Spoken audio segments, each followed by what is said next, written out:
शौहर का, हमारे ऊपर बीवी का क्या हक है। और आज हमारी माओ और बहनों को 16-16 बच्चे की माँ है, उसके बावजूद भी मालूम नहीं है कि हमारे ऊपर शौहर का क्या हक है। इसलिए मैंने मुनासिब समझा कि बड़े ही मुख्तसर अंदाज में आपके सामने ये रखा जाए कि एक शौहर को अपनी बीवी के लिए कैसा होना चाहिए और एक बीवी को अपने शौहर के लिए कैसी होनी चाहिए। आइए, इससे पहले कि मैं आपको हुकूक की तरफ लेकर आऊँ, 3 बताने हैं मुझे हुकूक। पहले इस रिश्ते को सामने रखिए। ये जो मियाँ बीवी का जो रिश्ता है ना, पति पत्नी का, ये जान लीजिए, जो मियाँ बीवी का जो रिश्ता है, पति पत्नी का, हस्बैंड वाइफ का जो रिश्ता है ना, ये रिश्ता बड़ा खूबसूरत रिश्ता है और दुनिया के तमाम खूबसूरत रिश्तों में से एक रिश्ता है। और इस रिश्ते की खूबसूरती और नज़ाकत को अल्लाह तबारक व तआला कुरान करीम के अंदर पारा 2 सूरह अल बकरा के अंदर बयान फरमाता है। बुलाइए उस आयत पर गौर कीजिए। हुन्ना लिबासुल लकुम व अंतुम लिबासुल लहुन्ना। ऐ लोगों सुनो, अल्लाह तबारक व तआला बयान फरमाता है कुरान करीम के अंदर पारा 2 सूरह अल बकरा के अंदर बयान फरमाता है, हुन्ना लिबासुल लकुम व अंतुम लिबासुल लहुन्ना। कि मर्दो, तुम अपनी बीवियों के लिए लिबास हो। कितनी बेहतरीन ताबीर फरमा रहे अल्लाह तबारक व तआला इस रिश्ते के ताल्लुक से इस आयत करीमा के अंदर। हुन्ना लिबासुल लकुम व अंतुम लिबासुल लहुन्ना। क्या मर्दो, तुम अपनी बीवियों के लिए लिबास हो और ऐ औरतों, तुम अपने मर्द के लिए, अपने हस्बैंड के लिए, अपने पति के लिए, अपने शौहर के लिए तुम लिबास हो।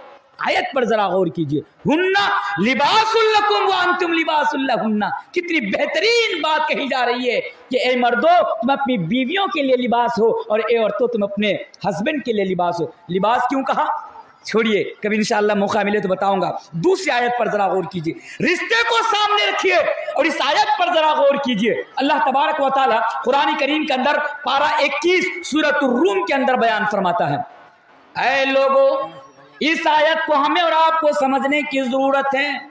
आज मेरे सामने जो नौजवान है, आज हमारे नौजवानों को ये आयत समझने की जरूरत है। अल्लाह तबारक व तआला फरमाता है, वमिन आयातिही अन खलक लकुम मिन अनफुसिकुम अज़वाजा।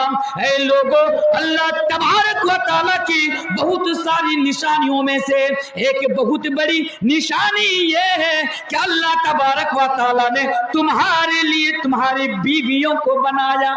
अल्लाह फरमाता है, ऐ लोगों, मैंने तुम्हारे लिए तुम्हारी बीवियों को बनाया।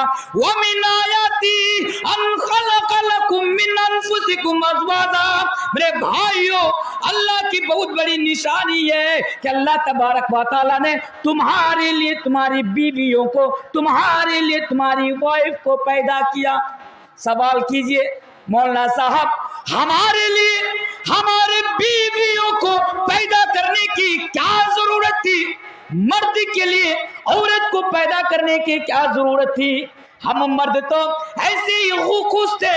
हमारे लिए हमारी बीबियां सरदर्द है, हमारे लिए हमारी बीबियां परेशानी का सबब है, हमारे लिए हमारी बीबियां मुसीबत हैं। हम बीबी को मुसीबत समझते कि नहीं समझते हैं? हम एक दूसरे को मशवरा देते हैं, भाई शादी मत करो, शादी मत करो। क्यों? अगर शादी कर लिया तो क्या होगा? बोला तेरी जिंदगी झंड हो जाएगी। बात समझिए मेरी, शादी मत करो, अगर शादी तूने कर ली तो तेरी जिंदगी झंड हो जाएगी। लेकिन अल्लाह फरमाता, फिर अल्लाह ने हमारे लिए बीवियों को क्यों पैदा किया? आगे बयान फरमाता है, ऐ लोगों, ऐ नौजवानों, शादियों से भागने वालों, बीवियों को सरदर्द समझने वालों, बीवियों को परेशानी का सबब समझने वालों, सुनो, अल्लाह फरमाता है, मैंने तुम्हारे लिए तुम्हारी बीवियों को इसलिए बनाया, लितस्कुनू इलैहा। कई लोगों, तुम अपनी बीवियों के जरिए से सुकून हासिल कर सको, तुम अपनी बीवियों के जरिए से सुकून हासिल कर सको। एक नुक्ते की बात बताऊं, अगर आप लोग मेरी बात समझ रहे हैं ना, तो ये बड़ी कीमती बात मैं आपके सामने बता के जा रहा हूं, याद रखिएगा, बड़ी कीमती बात। क्या है? अगर हमारे समाज में ना बहुत सारे ऐसे नौजवान हैं, रात के 12 बजे